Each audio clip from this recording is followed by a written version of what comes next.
Good afternoon, good evening, good morning, wherever you are. Welcome to another live stream for Intensive Care Hotline. My name is Patrik Hutzel from intensivecarehotline.com, and I want to welcome you to this live stream. And today's topic is about family meetings in intensive care, how to avoid the pitfalls and how to be in control. It is one of my absolute favorite topics when it comes to advocacy and consulting for families in intensive care, because because there's so much in it. There's so many pitfalls. There's so many things you can avoid in the first place. I will share some strategies with you if you do go to those meetings, how you can conduct yourselves in those meetings and get outcomes that you want for your loved ones. So what makes me qualified to talk about this topic? I have worked in intensive care for over 20 years. Out of those 20 years, I have worked as a nurse unit manager in intensive care for over 5 years. I've worked in 3 different countries. I've also worked and still work in the intensive care at home space. So a lot of the advocacy that we're doing is also tying right in with getting patients out of intensive care to intensive care at home. Giving patients choice and giving patients quality of life, but also giving intensive care units choice too. So I also want to apologize quickly for the delay. I had this live stream scheduled for 8 p.m. Eastern Standard Time, but something had come up, and actually I was talking to a client a minute ago where I hope we saved a client from having life support withdrawn in intensive care against families' wishes without family consent. It was a typical situation that probably could have been avoided in the first place if the family had contacted me much earlier. But let's dive right into the topic today. So family meetings in intensive care. Again, it's one of my favorite topics because I've probably been in hundreds of them, either as a critical care nurse when I was working in ICU, or also as a nurse unit manager. And also, I have been in probably hundreds of family meetings over the phone with clients that we're consulting and advocating for all over the world. So it is one of my favorite topics. And here is my first tip when it comes to family meetings. So many families hear from intensive care teams, oh, can we please have a family meeting, and can we do it now, or can we do it tomorrow at 10 o'clock, however they are approaching it. So if that is the case, your alarm bells need to go off straight away. So 9 times out of 10, when the intensive care team is asking for a family meeting, they want to give you bad news, right? And they wouldn't do it necessarily at the bedside. They want to do it in a more formalized way. They often have, the lead doctor is there, one of the registrars might be there, a social worker might be there, and usually the nurse in charge or the bedside nurse might be there. So, and they also want to have, potentially key family members there, okay? And if they are giving you good news, they're usually doing that at the bedside. It doesn't require a formal family meeting. Good news can be dealt with fairly quickly, efficiently, and easily. Whereas, getting into a room, into a family meeting is a formal process.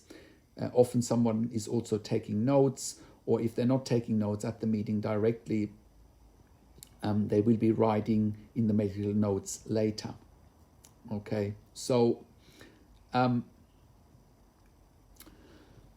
that's sort of the process.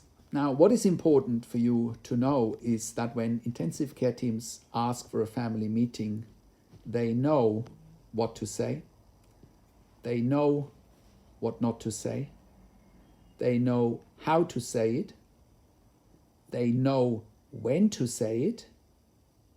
And they know how to manage your emotions. They know that. They're the master at it. When intensive care teams go into a family meeting or ask for a family meeting, they have a clear-cut agenda. 9 times out of 10, intensive care teams have the agenda to empty their ICU bed. 9 times out of 10, when your loved one, or when you've been asked for a family meeting, right, your loved one is meeting the intensive care team's worst case scenario. What's the intensive care team's worst case scenario?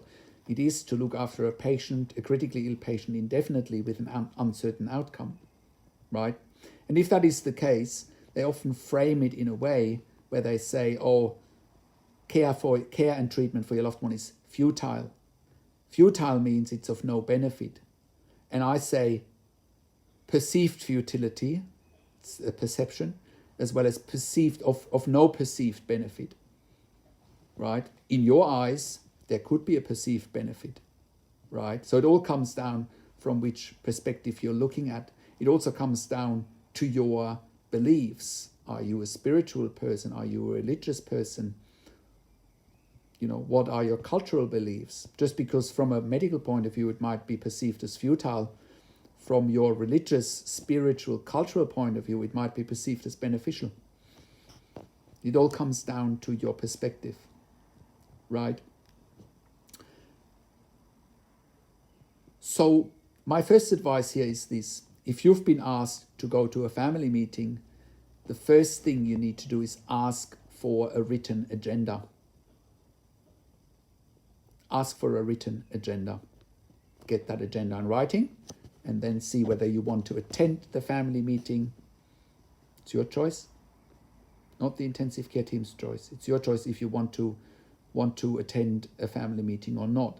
If you don't want to attend, the intensive care team has the duty of care to keep treating your loved one to the best of their abilities. If you do want to go to a family meeting, you can do so. But make sure you have all your ducks in a row, because the intensive care team will have their ducks in a row. They are doing family meetings 365 days of the year. And again, they know what to say, they know how to say it, they know when to say it, and they know what not to say, and they will play your emotions like some people will play the piano if you are not careful. There is a huge factor in the psychology of those family meetings, and I'll give you a tangible example here. So when people are in intensive care, families feel grateful, and of course they do. And and as much as I'm all for family advocacy, and as much as I'm all pulling the curtains for what's really happening in intensive care behind the scenes, I'm also well aware that there's a lot of good things happening in intensive care.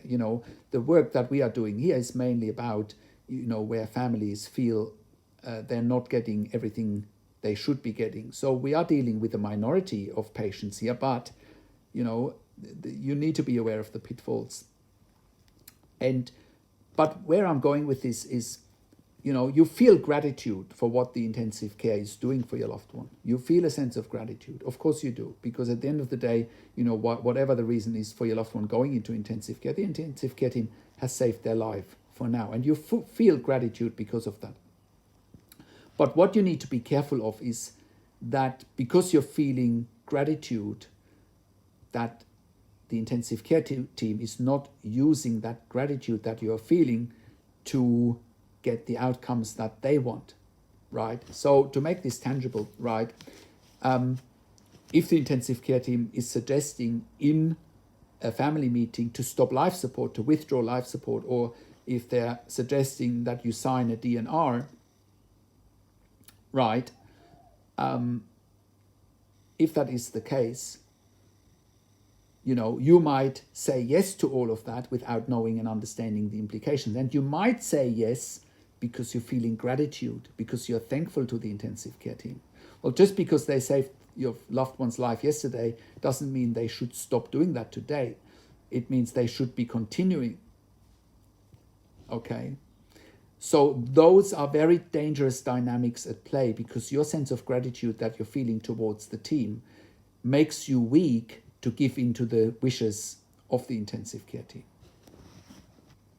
I'll give you another example. As I mentioned, I've just come off a call to a client just literally before I started this live stream, right?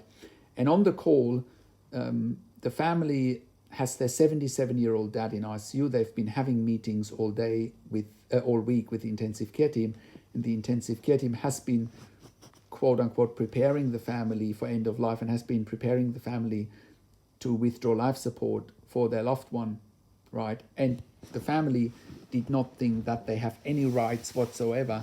They were pretty much nodding off their head and saying, yep, do whatever you like. And then they realized, well, if they agree to everything the intensive care team wants to do, their loved one is going to die.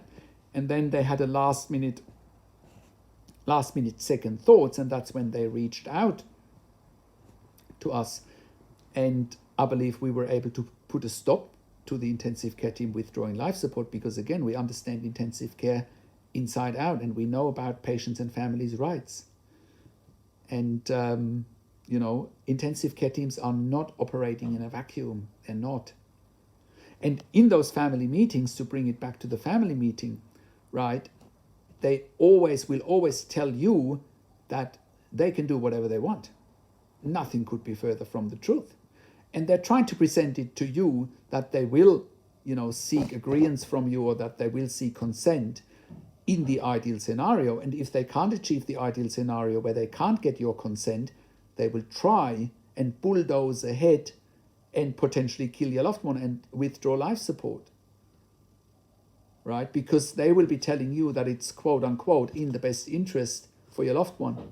Well, how can death be, quote unquote, in the best interest for your loved one? And how can, if death is unavoidable, how can that be achieved without your consent, right? It should be an end-of-life situation on your terms and not on their terms.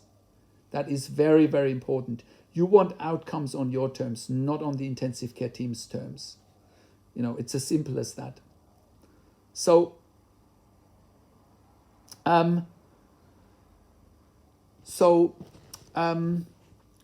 that's that.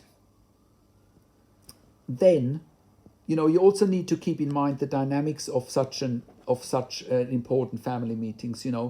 They're playing on home ground.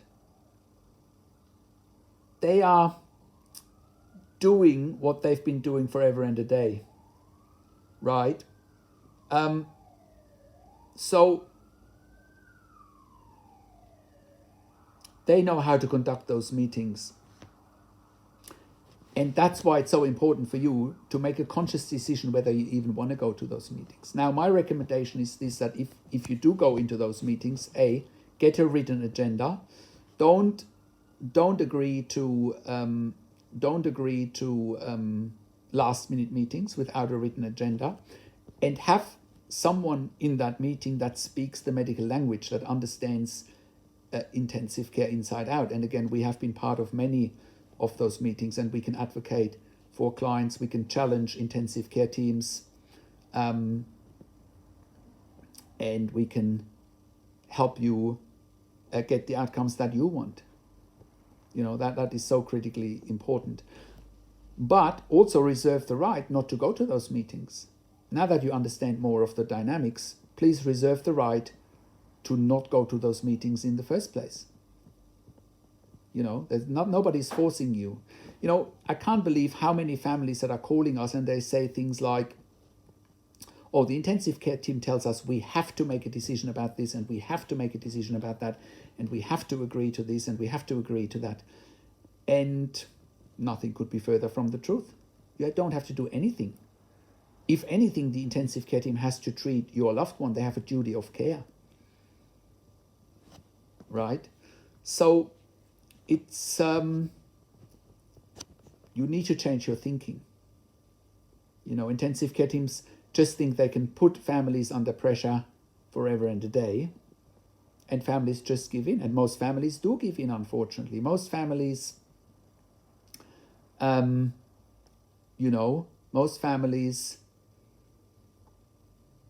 give in, and the intensive care team gets their way, and it costs lives.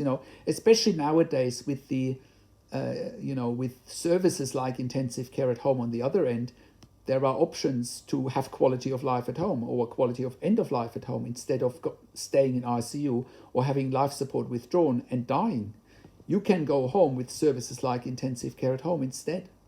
Those are the sorts of things the intensive care team isn't telling you. You need to be educated, and you need to understand your rights, and you need to understand all options available to you. So that's the situation that you're finding yourself in. You have rights, and you need to exercise them. And don't think just because the intensive care team is asking you for a family meeting that you need to drop everything and that you should just go to those family meetings without being prepared. That's your worst case scenario, going into a family meeting without being prepared. Because once again, the intensive care team is prepared, right? And they know how to push your buttons. They know exactly how to push your buttons. And they know that you feel gratitude towards them. And they will try and leverage the gratitude you're feeling for their work to get you to agree to things that you will probably regret later. If you agree for the intensive care teams to stop life support and have your loved one die because you're feeling gratitude to the work that's been done to this point, you will regret it bitterly down the line. Once your loved one has gone, they're gone. They're gone for good. You can't turn the tide back. You can't turn the tide back.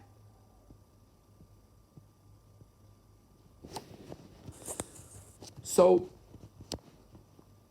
I hope that gives you a good overview of the pitfalls of family meetings in intensive care. I really do.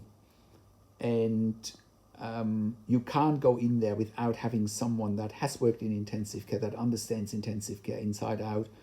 You need to be able to break things down for you, especially the medical terms. You need to be able to someone needs to be able to challenge the intensive care team on a clinical level. And families, generally speaking, can't do it. So that's really very important that you do that you have me or someone on our team on a family call or in a family meeting. Otherwise, you'll be fighting an uphill battle.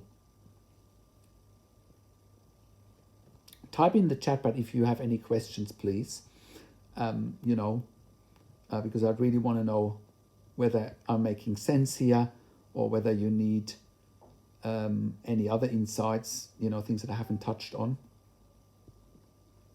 But the bottom line is this: you don't go into family meetings unless you have a written agenda and unless you have somebody there that can talk to the doctors on a clinical level, that understands patient and family rights inside out.